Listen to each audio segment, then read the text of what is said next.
बिहार सरकार के द्वारा जारी आंकड़े हैं। कंचना सही कह रही हैं कि अभी और भी आंकड़े आने वाले हैं। ये तो सिर्फ संख्या के आंकड़े हैं। अभी सामाजिक और आर्थिक जो शेयर है उसका भी, किस जाति का कितनी समृद्धि है, कितना हिस्सेदारी है, ये प्रसंग भी सामने आया। खैर बहुत विजिबल नहीं दिख रहा है तो बात करते हैं। दिनेश जी।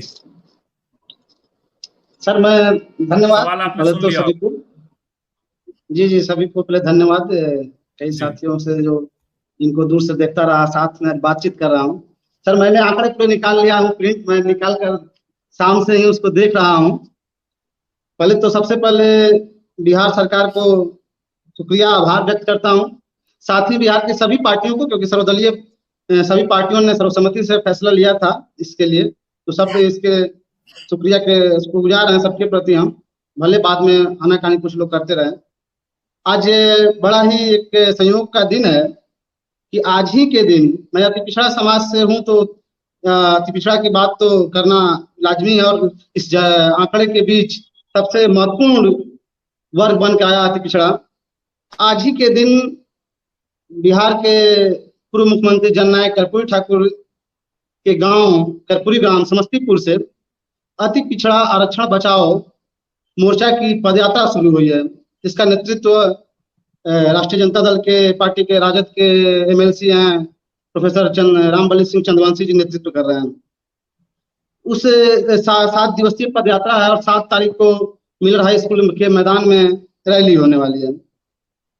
अब हम बढ़ते हैं उस पदयात्रा में 5 सूत्री जो मांग है, उसमें अभी आंकड़ा आने से पहले की मांग थी, उसमें एक मांग थी कि जो पंचायती राज में हमारा आरक्षण है 20%, उसे बढ़ाकर उसे और बढ़ाया जाए, 33% किया जाए, क्योंकि 37% ही पंचायती राज में आरक्षण है, 13 बचा हुआ है। दूसरी मांग थी कि रोहिणी आयोग की रिपोर्ट जारी की जाए, और जिस तरह से बिहार में अति पिछड़ा को अलग किया गया है, उसी तरह वर्ग केंद्र में हो।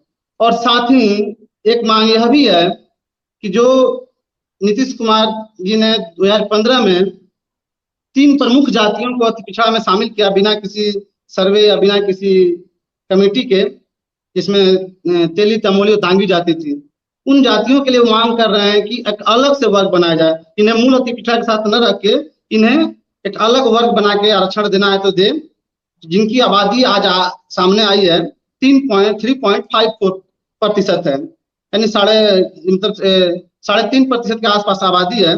लेकिन इनके आने के बाद जो परिणाम बिहार के नगर निगम जिला पंचायती चुनाव में जो दिखा है, उसमें दिखा कि इनकी आबादी भले कम थी लेकिन मूल अति पिछड़े किनारे लग गए, क्योंकि उसमें कुछ जातियां संपन्न थी।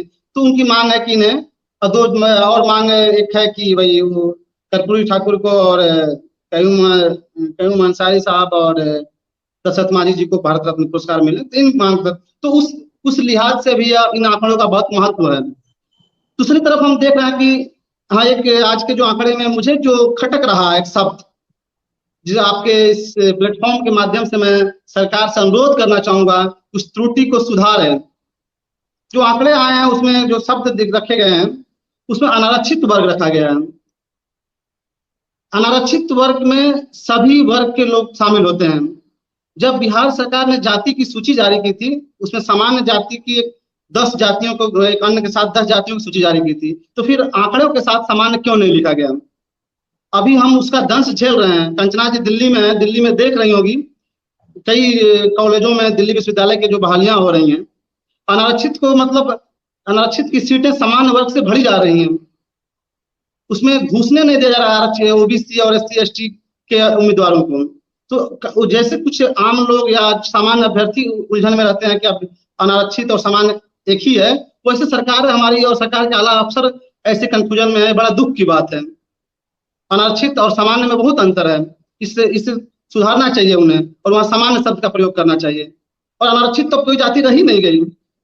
जिस सामान्य जाति को भी EWS आरक्षण लागू हो गया तो वो अनारक्षित कहाँ बचे?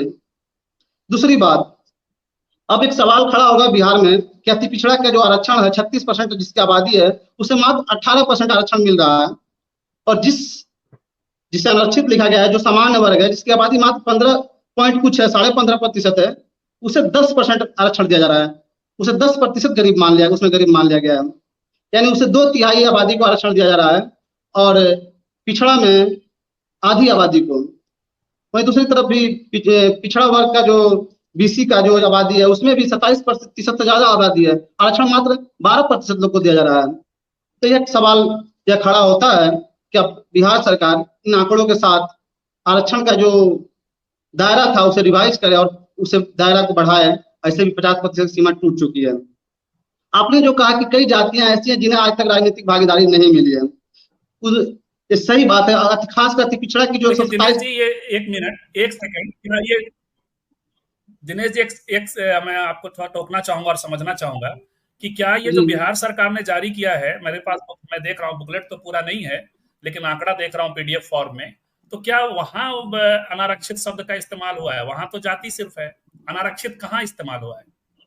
जो 12 पेज का जो पीडीएफ घूम रहा है उसमें आपको वर्ग वाइज और धर्म वाइज आंकड़ा उसमें नहीं है, लेकिन 2 पेज अलग से भी आया है जिसमें धर्म का आंकड़ा है और उसमें फिर वर्ग वाला आंकड़ा है। तो वर्ग वाला जो आंकड़ा है उसमें साफ लिखा है अनारक्षित वर्ग में दिया गया है अंत में कितना प्रतिशत उसका जो अपना है। सवाल आप उठा रहे हैं, खैर आप अपनी बात जारी रखें।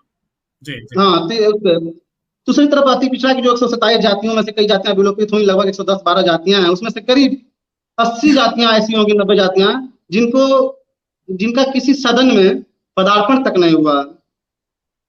मैं जिस जाति से बिलोंग करता हूं उसमें से एक बार आज तक आजादी के बाद मात्र एक बिहार में एमएलसी हुए हैं, डॉक्टर रामकरण पाल। जब लालू जी की सरकार बनी थी तो उन्हें बनाया गया था, वो भी 1993 में, फरवरी 1993 में एक बड़ा पाल महासम्मेलन हुआ था जिसमें लालू जी खुद आए थे मंच पे, उसके बाद उन्हें मिला था। आपने शुरू में ही बात कहा कि हो सकता है गांधी मैदान में बड़े बड़े जातीय सम्मेलन हो, मैं आपको बताना चाहूंगा कि बिल्कुल होने वाले हैं। मैं खुद जिस जाति से हूँ उस जाति का सम्मेलन होने वाला है और उस सम्मेलन के पूर्व कार्यकर्ता सम्मेलन 5 नवंबर को पटना में रखा गया है, जिसकी तैयारी जारी है। मेरी उसी तरह मेरी जाति के बाद ये बहुत कम आई है। जी, कुछ बोलना चाह रहे हैं? हाँ दिनेश जी, थोड़ा सा टोक रहा हूँ और मैं दोबारा आपकी ओर आऊंगा, इसलिए कि अनवर साहब को छोड़ना है, वो उनकी आंख का इशू है और हमने बड़ा रिक्वेस्ट करके लाया था कि आपको आधे घंटे ही हमारा साथ दिया आज और हमारे रिक्वेस्ट पर आप आए, आपका बहुत बहुत धन्यवाद। फिर किसी कार्यक्रम में आपको आमंत्रित करेंगे। अभी हम लोग इस बातचीत को जारी रखेंगे आने वाले आधे घंटे तक कम से कम। ये जरूर है कि सेकुलरिज्म का रियल कोर्स है, रियल कैप्सूल है जाति जनगणना, और यदि पसमानदा का इशू साथ साथ आता है तो सेकुलरिज्म के लिए रियल कैप्सूल की तरह है, वो उनके फेवर में। कहने का मतलब है कि इलाज है इनका सांप्रदायिकता का। बात कर रहे थे हमने, सबसे पहले दिनेश जी को टोका था, उसके बाद हेमंत जी की ओर आएंगे। तो दिनेश जी पहले आप अपनी बात पूरी करें, उसके बाद और सवाल लेकर आऊंगा आपके पास।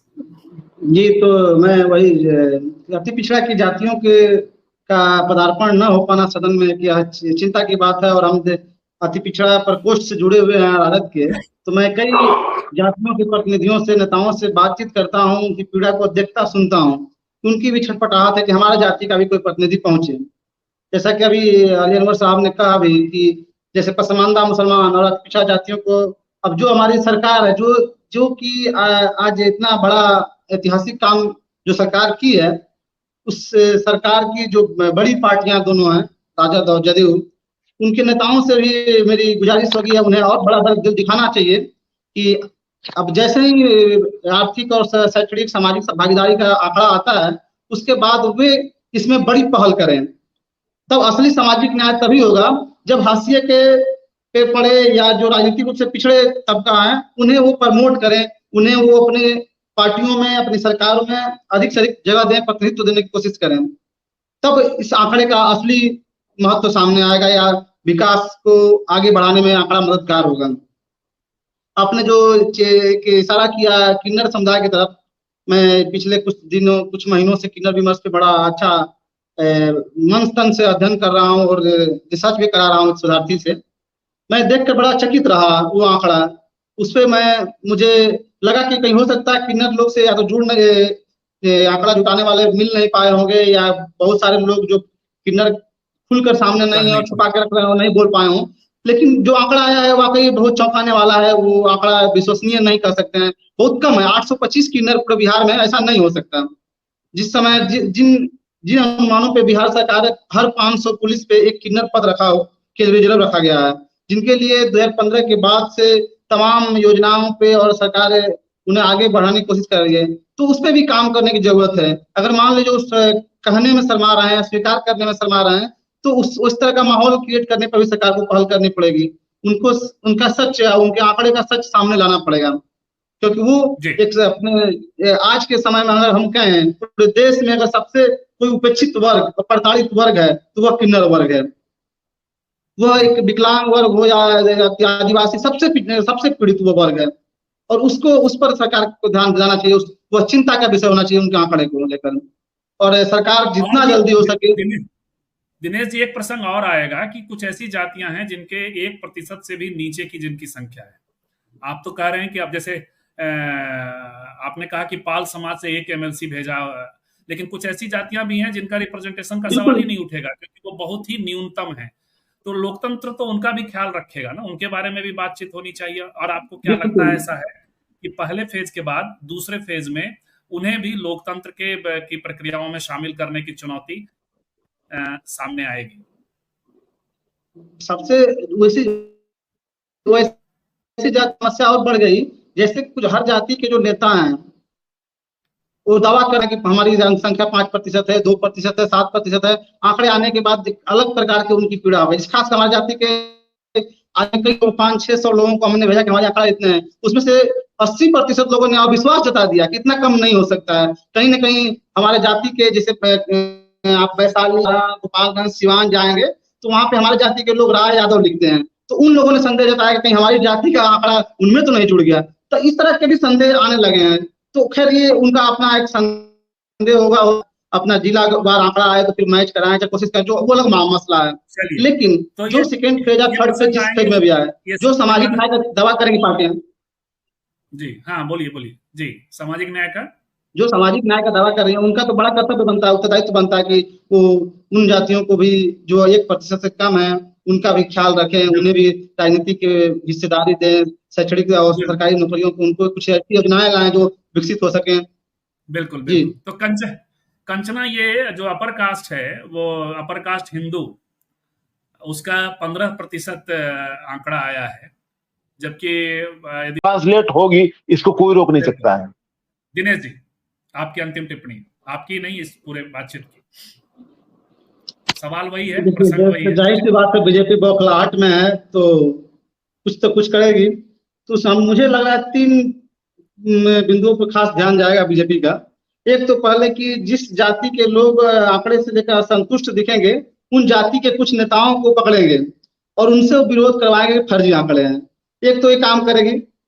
दूसरे, जैसे कि जो बताया आपने कि दिखाएंगे कि 63% ओबीसी हैं, लेकिन 14 और 3 17% मिलकर उनका मलाई खा मार रहे हैं, चाहे हक छीन रहे हैं। लेकिन बिहार में इसलिए नहीं चलेगा क्योंकि बिहार में तो बीसी और ईबीसी है, तो बीसी वाले ईबीसी का हक खा नहीं सकते, तो वो यहाँ पे तो बिहार में चल नहीं पाएगा उनका।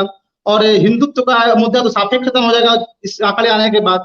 तीसरा, एक जो उनके पास बड़ा हथियार है, मुझे लगता है कि उस हथियार का प्रयोग वो लोकसभा चुनाव से पहले कर सकते हैं, और वह है रोहिणी आयोग का रिपोर्ट।